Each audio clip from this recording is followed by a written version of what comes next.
Hi, my name is andthe.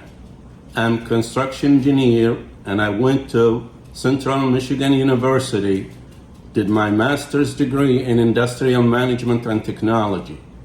And this is my grandson, Tristan, and I am very proud of him and he's very smart.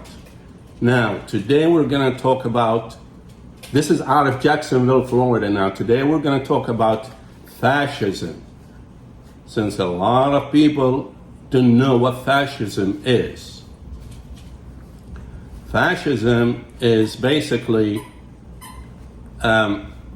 arose on the beginning of the 20th century. And the result of fascism is millions, if not hundreds of millions of people have died. Now, in the 1940s, the fascism was basically, by the end of 1940s, fascism started to dwindle and people start to wake up and stay away from it to save humanity. So, what is fascism and when did it start? You know, I'm gonna let you speak to my grandson. He knows what to do, so he's gonna explain it to you. What's fascism, Tristan? All right, so the most popular definition of fascism comes from Umberto Eco. And Umberto Eco, he lived in Italy while Mussolini was in power. So he's commonly regarded today as one of the most knowledgeable people on the ideology of fascism. So he has created a short definition of what fascism is. Basically, he defines fascism as palingenetic ultranationalism. However, I think you can get more in depth in this definition. In my opinion, fascism is best defined as a system in which the capitalist infrastructure is folded into the power of the state, and the state is ruled over by an authoritarian governmental system. Usually it's ruled over by an oligarch with a great leader type figure at the top of this oligarchy who has the most authority at the top of this. Like Hitler, oligarchy. basically. Yeah, like Hitler or Mussolini, or Francisco Franco in Spain. Fascism also advocates for a return to tradition and an establishment of a national culture.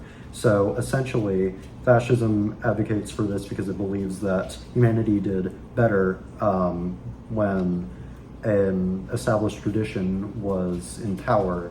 Of course, this is an imagined past.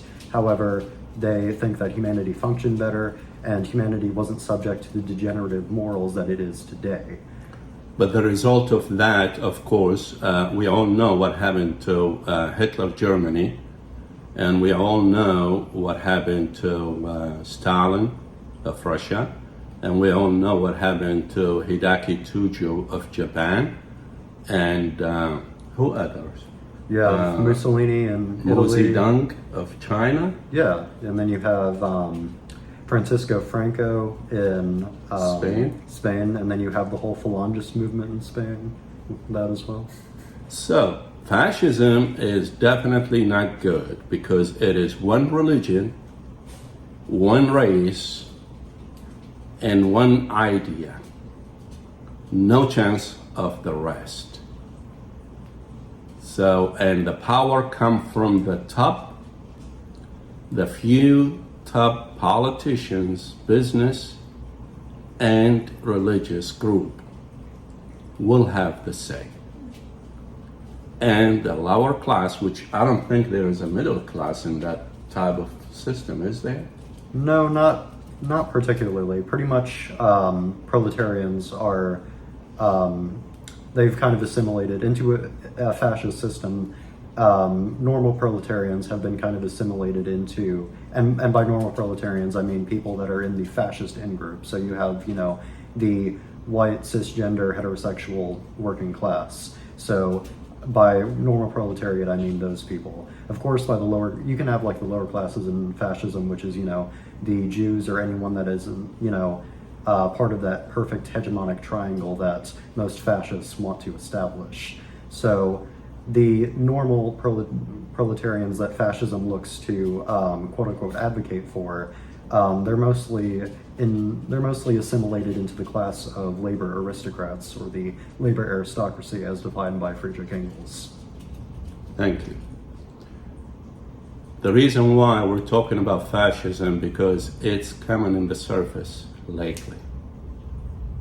And next video, we're going to talk about Hitler from the beginning to the end. And then we'll go to Stalin, and then we'll move on. Well, you know what? Let's start with Mussolini, because that's the first one. Next video, we'll start with Mussolini. And then we'll move on with Hitler. And then after that, Stalin. And Hideaki Tojo of Japan.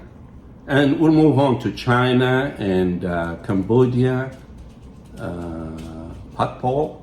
Yes. Pol Pot, yeah. And the rest of them. So we'll be in touch. Bye.